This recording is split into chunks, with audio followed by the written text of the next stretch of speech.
ગત ગુરુવારે 8 ઓગસ્ટે કેન્દ્ર સરકારે વકફ એક્ટ 1995માં સુધારો કરવા માટે સંસદમાં એક બિલ રજૂ કર્યું હતું, જેનો વિરોધીઓએ એક થઈને વિરોધ કર્યો હતો કે જેમાં કોંગ્રેસ અને સમાજવાદી પાર્ટી સહિત અનેક વિપક્ષી દળોએ આ બિલનો વિરોધ કર્યો હતો। ત્યારે સરકારનું કહેવું છે કે આ બિલ દ્વારા વકફ બોર્ડને આપવામાં આવેલી અમર્યાદિત શક્તિઓ પર અંકુશ લગાવવામાં આવશે અને તેનું સંચાલન વધુ સારી અને પારદર્શક રીતે કરવામાં આવશે। સરકારે તેને સંયુક્ત સંસદીય સમિતિને મોકલવાની ભલામણ કરી છે। આ દરમિયાન એઆઈએમઆઈએમ ચીફ અસદુદ્દીન ઓવૈસીએ વકફ બોર્ડને લઈને સરકાર પર સવાલ ઉઠાવ્યા છે। અસદુદ્દીન ઓવૈસીએ કેન્દ્ર સરકાર પર વકફ બોર્ડને નષ્ટ કરવાનો આરોપ લગાવ્યો હતો।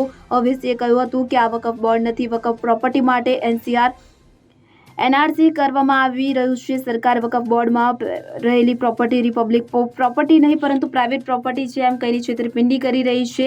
મુસ્લિમોએ આ માટે પોતાના જીવનું બલિદાન આપ્યું છે। વકફ કમાવવામાં આવ્યો હતો અને હવે સરકાર કહી રહી છે કે અમે વકફ લઈશું, જે મુસલમાનોની ધાર્મિક પરંપરા છે। તો શું કોઈ કલેક્ટર સરકાર વિરુદ્ધ આદેશ આપશે હોવાનો તેમણે સવાલ ઉઠાવ્યો હતો। Bureau report CN24 news.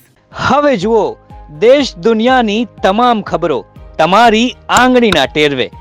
ઉઠાવો મોબાઈલ અને ગૂગલ પ્લે સ્ટોર પરથી ડાઉનલોડ કરો અમારી CN24 ન્યૂઝ મોબાઈલ એપ।